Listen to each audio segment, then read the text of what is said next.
Joyeuse Pâques. Merci. À toi aussi. Merci. On peut remercier le Seigneur de cette belle journée, beau soleil. Ça met de la joie dans le cœur. Bien, le message d'aujourd'hui est intitulé « La résurrection du Christ ». Et puis la résurrection du Seigneur Jésus-Christ est vraiment notre seul espoir de salut. Nous lisons dans la parole, « Si le Christ n'est pas ressuscité, votre foi est une illusion, et vous êtes encore sous le poids de vos péchés. » J'ai pris la Bible du Sommeur pour ce verset qu'on retrouve dans 1 Corinthiens 15, verset 17. En 1173, l'architecte italien Bonanno Pisano travaillait sur ce qui allait devenir son projet le plus célèbre, la tour de Pise. Il y avait juste un petit problème. Le voyez-vous le problème? Les constructeurs ont rapidement découvert que le sol était beaucoup trop mou et que de ce qu'ils avaient prévu au fond, puis la fondation était bien trop peu profonde pour organiser de manière adéquate la structure. Il fallait s'y attendre. Toute la structure a commencé à s'incliner et a continué à s'incliner. Il a fallu 174 années pour construire la tour de Pise. Et pendant ce temps-là, beaucoup de choses ont été essayées pour compenser à cette inclinaison. La tour a résisté pendant plus de 800 ans, mais elle penche 10 degrés à la verticale. Et devant le risque imminent d'écroulement, d'importants travaux, vous avez dû en entendre parler, des travaux qui ont été engagés depuis 1993, d'un montant de 28 millions d'euros. Et ça a permis de redresser tant soit peu la tour et de stabiliser l'édifice pour au moins, dit-on, une centaine d'années. Aujourd'hui, elle est considérée comme stabilisée. Mais regardez-la. Mais un jour, disent les experts, elle va tomber parce qu'elle n'a pas été construite sur une bonne fondation solide. La même chose pourrait arriver de nos jours. Il y a des choses qui s'écroulent dans cette vie si elles n'ont pas un fondement solide. Ce n'est pas seulement des bâtiments qui s'écroulent et tombent. Et la résurrection du Seigneur Jésus-Christ est d'une importance capitale pour chacun de nous, pour chaque chrétien et même pour les gens du monde. Jésus dit à Marthe, « Je suis la résurrection et la vie. Celui qui croit en moi vivra, même s'il meurt. Et quiconque vit et croit en moi ne mourra jamais. » Crois-tu cela? Croyez-vous ça? Parce que Jésus-Christ a conquis la mort, nous aussi, nous avons le privilège de revivre. Moi, je vais mourir, mon corps un jour va mourir, à moins que le Seigneur il retarde tellement que mes chances d'être là quand il revient sont de plus en plus minces. Peut-être que je vais y aller avant que lui arrive. Mais même dans la mort, revivre après notre mort physique, ça, c'est quelque chose d'extraordinaire. C'est une promesse que nous avons par la résurrection du Seigneur Jésus-Christ. Même nos amis, nos parents qui ont succombé à la mort, c'est ce qui est le plus inévitable après cette vie, c'est la mort. C'est pourquoi le message le plus vivifiant que l'oreille humaine puisse entendre est celui d'annoncer à certaines femmes dévouées, mais étonnées ce jour-là, se tenant juste au dehors du sépulcre de roc à Jérusalem, Jérusalem du 1er siècle, et puis d'entendre ces paroles. « Pourquoi cherchez-vous parmi les morts celui qui est vivant? Il n'est pas ici, mais il est ressuscité. » Dans Luc 24, versets 5 et 6. Un peu plus d'un mois avant sa mort, le célèbre athée Jean-Paul Sartre a déclaré qu'il résistait fortement à des sentiments de désespoir face à la mort. Il se disait « Je sais que je vais mourir », tout en espérant pour le mieux, pensait-il, disait-il. Puis dans une profonde tristesse, il ajoutait « Mais l'espoir a besoin d'un fondement. » Avez-vous ce fondement-là? Notre espoir réside dans la mort et la résurrection du Seigneur Jésus-Christ. En dehors du Seigneur Jésus-Christ, il n'existe aucun espoir. Le monde n'offre aucun espoir dans ce domaine. Pensez-vous qu'Hollywood peut produire cet espoir? La science ne peut pas l'inventer ou le trouver. Il ne se trouve qu'en Jésus. Il est notre espérance. Il est le fondement, notre espérance. Regardons à la mort et à la résurrection de Jésus pendant quelques instants. Premièrement, sa mort atroce. Et deuxièmement, sa glorieuse résurrection. Sa mort atroce, depuis la 6e heure jusqu'à la 9e, il y eut des ténèbres sur toute la terre. Et vers la 9e heure, Jésus s'écria d'une voix forte, « Élie, Élie, lama sabachthani », c'est-à-dire, « Mon Dieu, pourquoi m'as-tu abandonné? » Quelques-uns de ceux qui étaient là, l'ayant entendu dire, « Il appelle Élie », et aussitôt l'un d'eux courut prendre une éponge qu'il remplit de vinaigre, et l'ayant fixée à un roseau, il lui donna à boire. Mais les autres disaient, « Laisse, voyons, si Élie viendra le sauver. » Jésus poussa de nouveau un grand cri et rendit l'esprit. Dans Matthieu 27, 45 à 50. L'obscurité se fit sur toute la terre entière. Pourquoi? C'est comme si Dieu voulait attirer notre attention. Un auteur a dit que c'était comme si toute la création offrait ses sympathies, ses condoléances au Créateur. Du point de vue humain, nous savons, nous devons et nous sympathisons avec les autres dans leur souffrance puis dans leur douleur. Nous lisons dans Romains 12, 15, « Réjouissez-vous avec ceux qui se réjouissent, pleurez avec ceux qui pleurent. » Pendant que les hommes étaient contre Jésus, et même les disciples se sont évadés, se sont cachés, toute la création, elle, était comme dans la douleur, dans cette sympathie avec le Seigneur. Toute la création a été touchée par la crucifixion du Christ. Même s'il y a des moments où nous n'avons pas toujours aimé les mauvais coups que nos enfants nous ont faits, ou se sont rendus coupables, nous ne les avons pas abandonnés, nos enfants, pour tout ça. Pas vrai? Il est difficile pour moi, peut-être pour vous aussi, de comprendre comment Dieu le Père peut avoir abandonné son Fils, son propre Fils, son unique, dans ces heures les plus sombres sur la terre. Mais moi, je vais vous dire, je pense que Dieu, le Père, a abandonné son Fils parce que Jésus était devenu un Hitler, il était devenu un Osama Bin Laden, il était devenu un Mahmoud, le président d'Iran. Si on pouvait mettre tous ces hommes-là, ces êtres, dans une seule personne, vous auriez ici le plus vil des hommes. Il serait l'être le plus détestable, le plus détesté de tous les temps, qui mérite la mort et l'enfer pour l'éternité.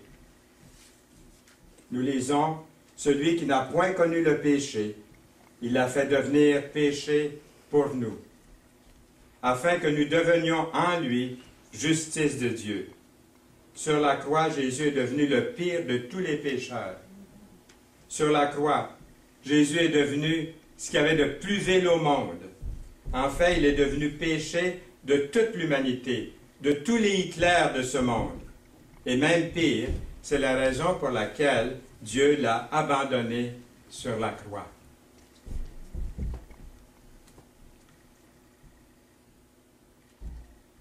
Dieu le Père, Dieu le Saint, ne pouvait pas supporter de regarder son Fils, qui portait mes péchés, les vôtres, et ceux des pires personnes qui ont vécu sur cette planète, à la croix du Calvaire, ce jour-là.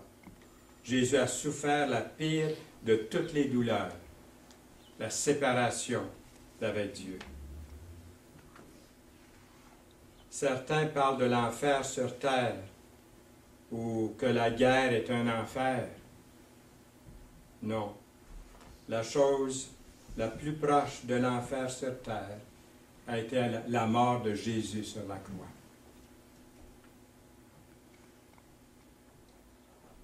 Nous tenons peut-être à tout mettre sur le dos des plus vils de ce monde, mais c'était mon péché et le vôtre qui a poussé Dieu à renoncer à son Fils.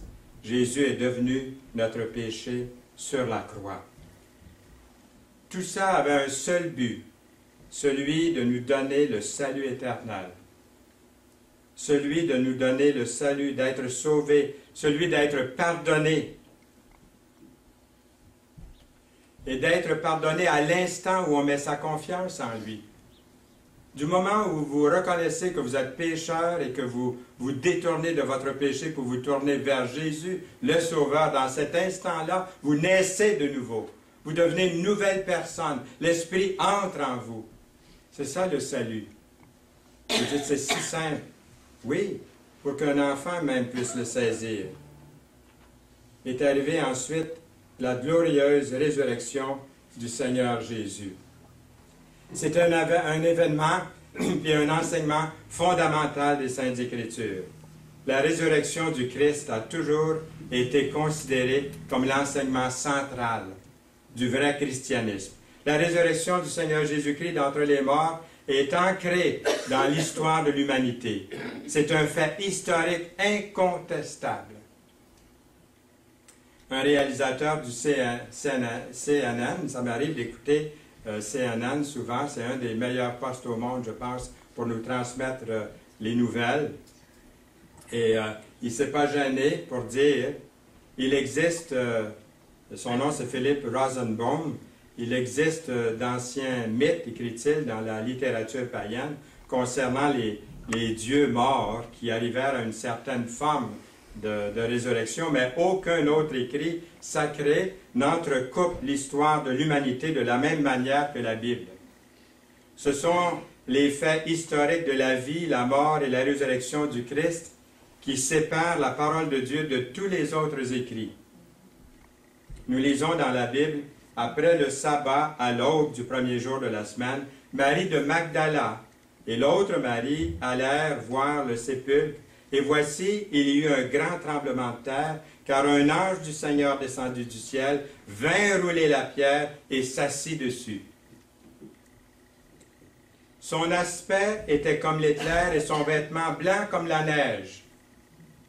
Les gardes tremblèrent de peur et devinrent comme morts. Mais l'ange prit la parole et dit aux femmes, permettez-moi de faire une petite pause ici. Ça m'a toujours intrigué. L'ange prit la parole et dit aux femmes, où étaient les hommes? Dans Matthieu 28, versets 1 à 5. Pourquoi les femmes? Parce qu'elles étaient là. Souvent, elles sont là, même quand les hommes ne le sont pas.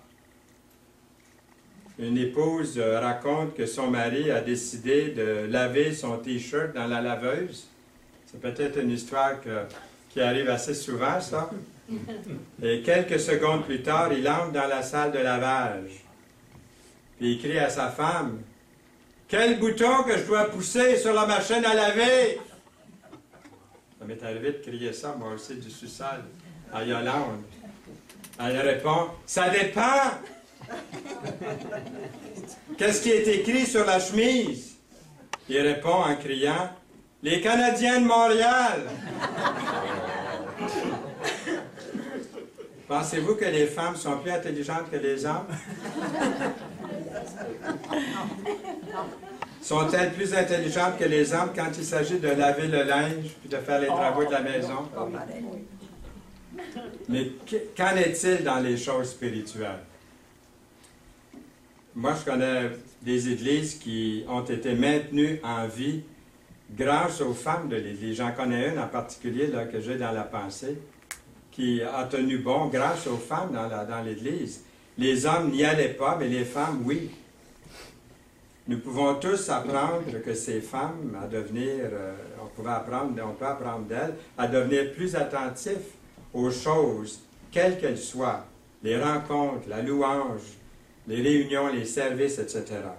L'ange dit aux femmes, « Pour vous, ne craignez pas, car je sais que vous cherchez Jésus qui a été crucifié.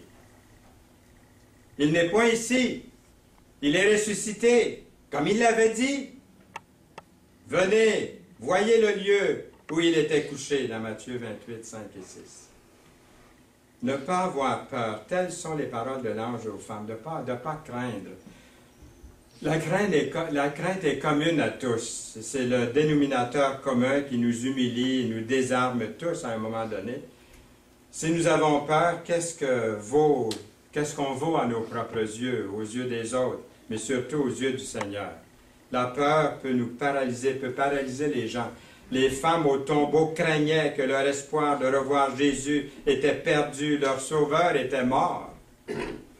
Perdre l'espoir revient à perdre la motivation même de vivre si nous ne pouvons espérer un jour meilleur ou un avenir meilleur.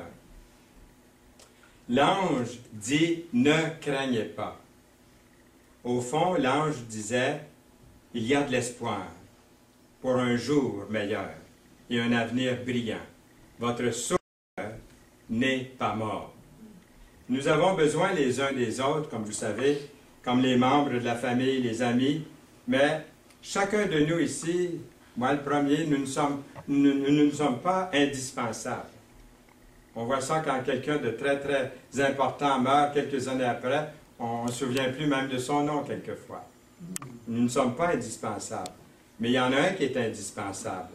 Jésus, lui, est tout à fait indispensable. Irremplaçable. Sans lui, nous sommes perdus. Et sans la résurrection d'entre les morts, nous sommes perdus. Il n'y a pas de mystère scientifique concernant la résurrection de Jésus. C'est une vérité, c'est un fait. Dieu a ressuscité Jésus d'entre les morts. Dieu est tout-puissant.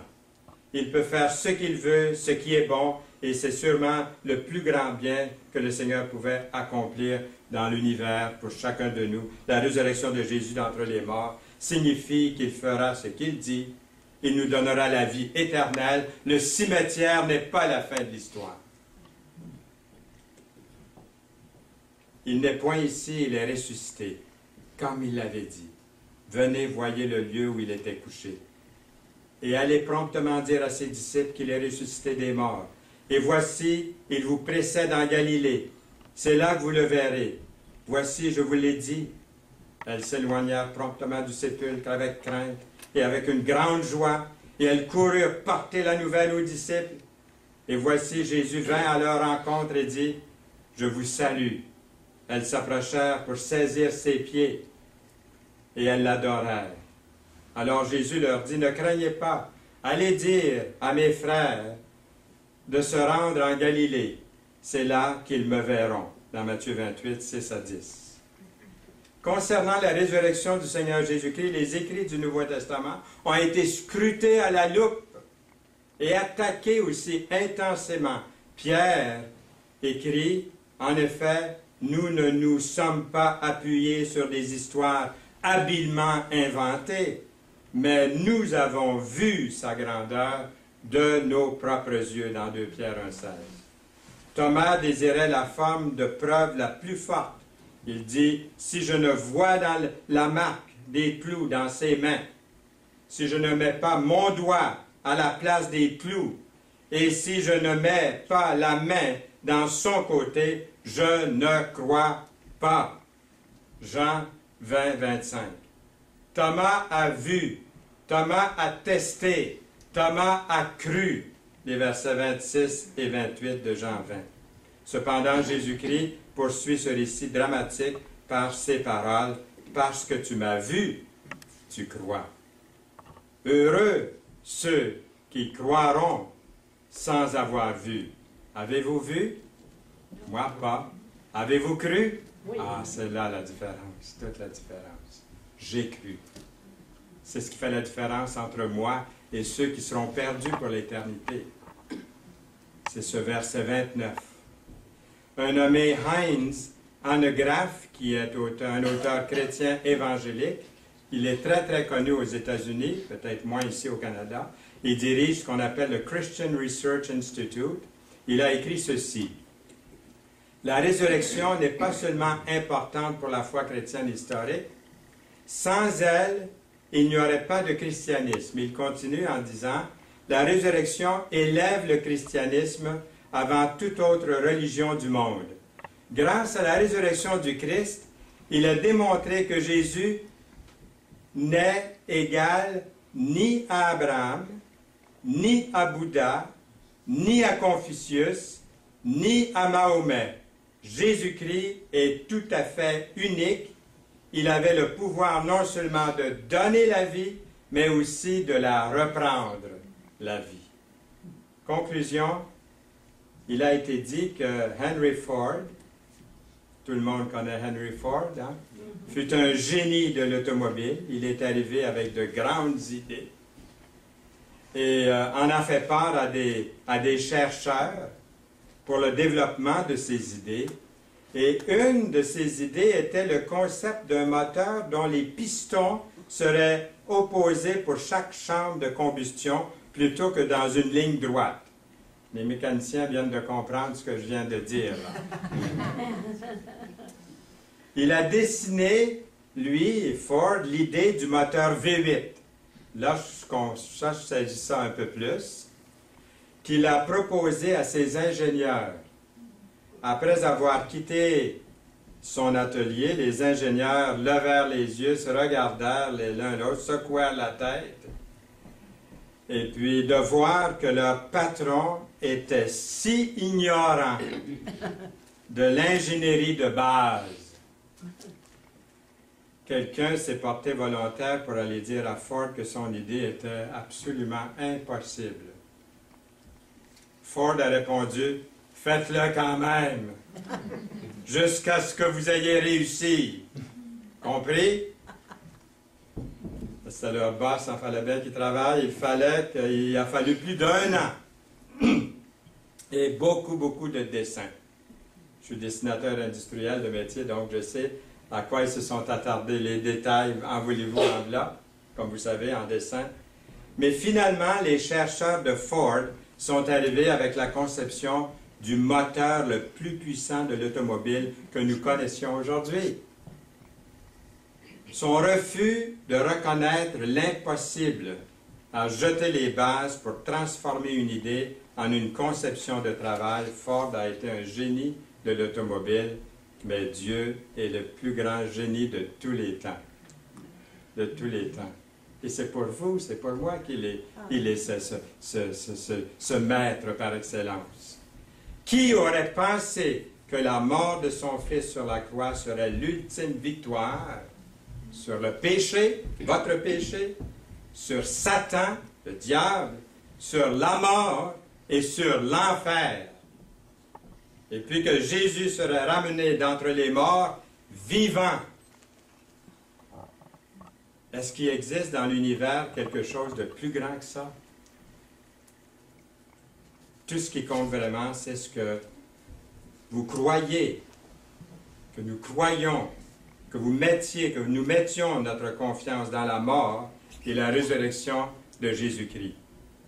C'est pourquoi les disciples mirent Jérusalem sans dessus, puis influencèrent le monde entier avec leur message dans Acte 17. Le Seigneur Jésus-Christ est vivant. Le Seigneur Jésus-Christ a changé ma vie, a changé leur vie, peut changer votre vie. Il a changé la vie de plusieurs ici. Le Seigneur Jésus-Christ peut faire la même chose pour chacun de nous, pour chacun de vous. Amen. Amen. Seigneur, merci pour cette parole qui me touche profondément ce matin. Jésus est vivant. Jésus vit en nous lorsque nous le recevons comme Sauveur et Seigneur. Son Esprit vit en nous. Il nous précède durant cette journée et durant le restant de notre existence et de l'éternité. Nous te bénissons, nous te louons au nom précieux de Jésus. Amen.